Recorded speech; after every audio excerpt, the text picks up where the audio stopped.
In the long shadow of the Cold War, survival was no longer a theoretical exercise. It was a daily calculation made by soldiers stationed in frozen forests, high-altitude listening posts and forward observation bases where exposure could incapacitate a man faster than enemy fire. Blankets, no matter how thick, repeatedly failed in these environments. Troops learned the hard way that warmth lost to the ground could not be replaced by piling fabric on top of the body. What quietly emerged during this period was a sleeping mat system designed not for comfort but for thermal survival. It addressed the real enemy of cold nights, conductive heat loss. This overlooked piece of Cold War field gear changed how militaries understood insulation, and its principles remain essential for anyone serious about cold weather survival. Why blankets failed soldiers long before dawn? Blankets were designed for stationary indoor use, not frozen ground. During the Cold War, military planners realized that a soldier sleeping on frozen soil, rock or snow lost heat at a devastating rate. The ground acted as a heat sink, pulling warmth directly from the body through compression points like hips, shoulders and legs. Even multiple wool blankets became ineffective once crushed beneath body weight. Field studies conducted by NATO-aligned forces showed that ground contact accounted for more than half of overnight heat loss in cold environments. Soldiers woke exhausted, shivering and cognitively impaired. The problem was not the air temperature alone. It was the physics of conduction. Cold War military research shifted focus away from piling insulation above the body and toward interrupting heat transfer below it.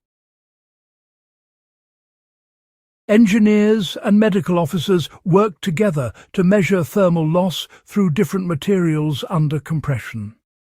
What they discovered was that trapped air, not thickness, was the key to insulation. The ideal sleeping surface had to resist compression, while, maintaining air pockets that slowed heat flow. This realization led to the development of structured sleeping mats that separated the body from the ground without collapsing under weight. The sleeping mat that emerged during this era was not simply padding. It was, in fact, a layered system combining closed-cell foam, reflective barriers, and moisture-resistant skins. Closed-cell foam was, really critical because its air pockets actually remained intact under pressure. Unlike open-cell materials that just flattened out and lost their insulation value, closed-cell foam kept its structure and, kept you warmer. Some designs, interestingly enough, incorporated aluminized layers to reflect radiant heat right back toward the body. Others used ribbed or even egg crate patterns to sort of minimize contact points and enhance airflow within the mat itself. These mats were honestly quite thin by civilian standards, yet they still managed to outperform thick bedding in sub-zero conditions. It's rather impressive when you think about it. Cold War training manuals emphasized placement and integration rather than, just casual use. Soldiers were instructed to lay the mat directly on the ground, snow or bunker floor before deploying any sleeping bag or blanket. In extreme cold, two mats were sometimes overlapped with seams offset to prevent thermal bridging. The mat was considered non-negotiable equipment, even during short rest periods. Field reports from Arctic and Alpine units showed a sharp reduction in cold-related injuries once mats became standard issue. Sleep quality improved, and endurance during prolonged operations increased measurably. One often overlooked advantage of the Cold War sleeping mat was moisture resistance. Frozen ground frequently concealed damp soil, melting snow, or condensation inside shelters. Blankets absorbed this moisture, increasing heat loss and freezing solid overnight. Sleeping mats were sealed against water intrusion, preventing conductive heat loss through wet materials. The principles behind these mats are directly transferable today. Anyone camping, bugging out, or operating in cold conditions should prioritize ground insulation over additional top layers.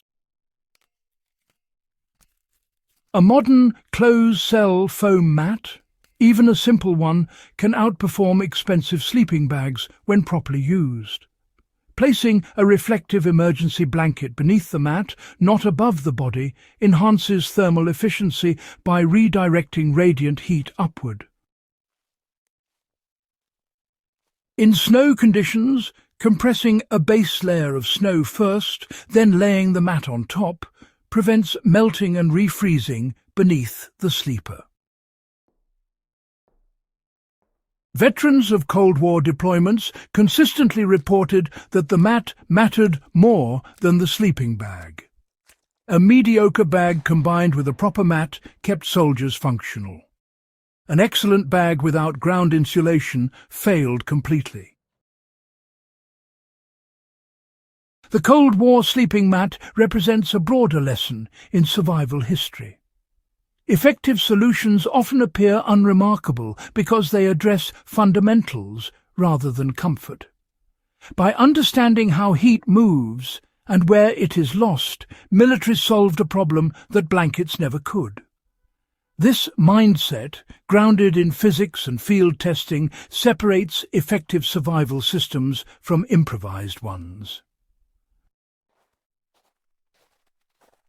If this deep dive into overlooked Cold War innovations added value to your understanding of history and survival, subscribe to In the Beginning, share this video with fellow history enthusiasts, and help keep practical, experience-driven history alive.